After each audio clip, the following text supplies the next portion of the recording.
it quite that way. Ethics experts say Donald Trump must divest from his business interests to avoid conflicts of interest. Well, for more, we're joined by two guests in Washington, D.C. Robert Weissman is staying with us, president of Public Citizen. His recent piece, Trump's Conflicts of Interest Are Unprecedented in American History.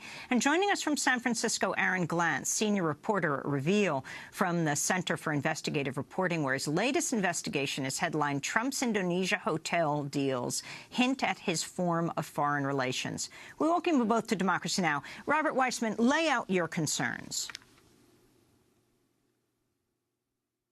That is unprecedented in American history, and it's plain enough that the president-elect doesn't really care about it. He has a global business empire, a lot of properties and businesses in the United States, as we know from the campaign, involving everything from hotels to resorts to golf courses to shirts, ties, steaks, and fake universities. But he's also got properties either directly or licensed in about 24 countries around the world. And he doesn't show any sign of really separating himself from the business or his children from the business, notwithstanding the tweets that he put out a couple days ago.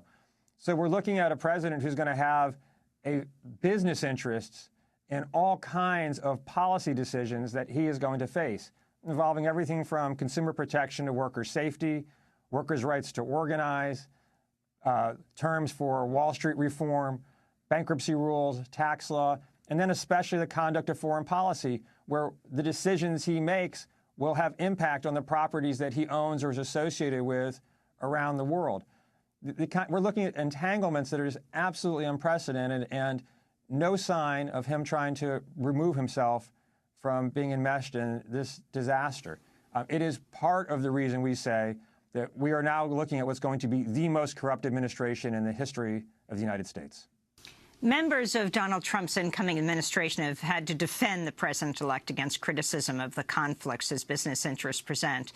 This is Fox News Sunday's Mike Wallace questioning Vice President-elect Mike Pence.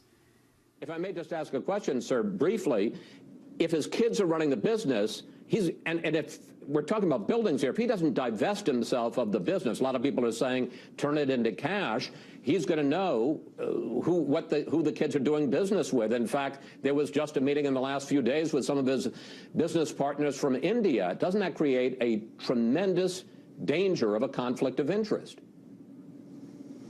Well, I can tell you, in a recent interview after the election, the president-elect summed up his view of his interest in his business life with two words. He said, "Who cares?" Who cares? President-elect Pence says. Well, we turn now to look at the president-elect's potential conflicts of interest. Talk more about the significance of Pence saying, Robert Weissman, who cares? Yeah, by the way, they're not potential conflicts of interest. They're not possible conflicts of interest. They're not future conflicts of interest.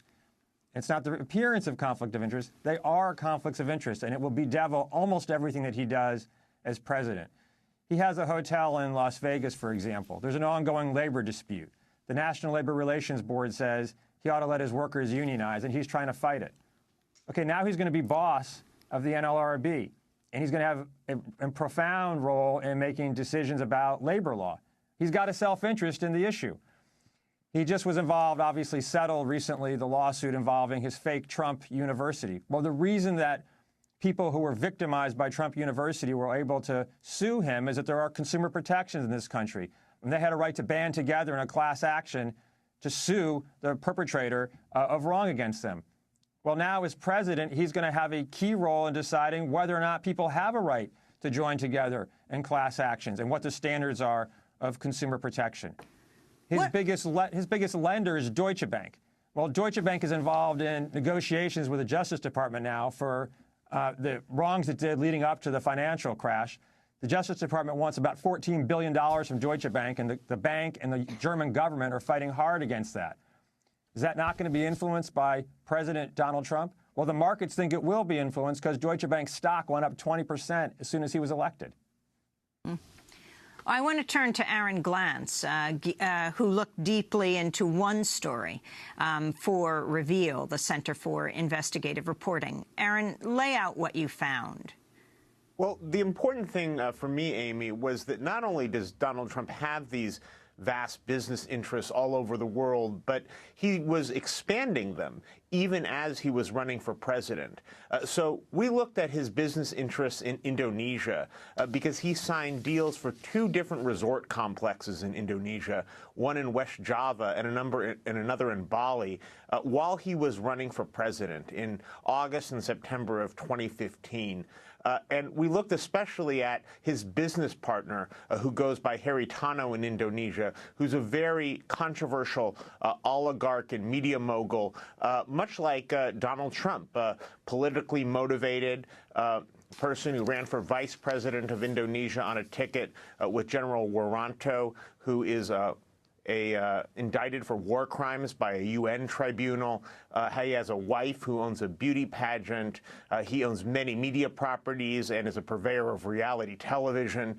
This is the person that Donald Trump went into business with for 2 resorts after he had already declared that he was running for president of the United States. Very interesting, because he was also very much a supporter of Prabowo, who ran for president in 2014, responsible for mass killings, who said he thought about becoming a fascist dictator, but ultimately was defeated. He was supported by Donald Trump's Indonesian business partner.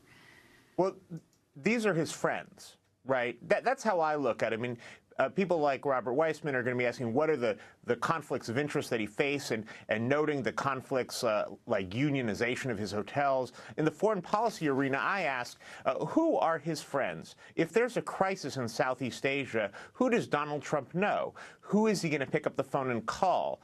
And the people all around the world that Donald Trump knows that he would call in the event of the crisis are the people who build his resorts, his hotels, and he was actively expanding these businesses, making these contacts both during the campaign and in the years leading up to the campaign. And so examining who those people are tells us a lot about the kind of decisions he might make in a moment of international crisis. Can you talk about Haritano? Well, he quickly tweeted his congratulations to his business partner, Donald Trump, November 9th. And also, he, too, a real admirer of the Russian President Vladimir Putin. Why does this matter?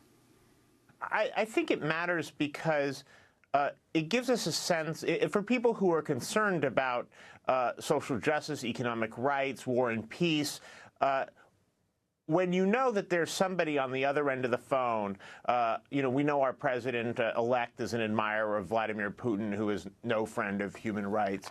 When we know that his business partners around the world share the same views, when we know that his business partners around the world are facilitating perhaps corruption. I mean, another thing that we reported in our story was this very bizarre moment on the campaign trail at Trump Tower in September 2015 when Donald Trump walks off the stage of the podium and goes and grabs the Speaker of the Indonesian Parliament, Setya Novanto, and declares that he's a great man who's going to do great things for America. And then shortly after that, the Speaker, Mr. Setya, is involved in a massive corruption scandal involving a mining company where he was caught on tape demanding a 20% stake in the company, basically a $4 billion kickback, and then resigned in disgrace, and actually recently is now back as the Speaker of the Indonesian Parliament. To have a president who either is not aware of these massive corruption scandals overseas or simply doesn't care because it aligns well with his business interests is something that Americans should be concerned about.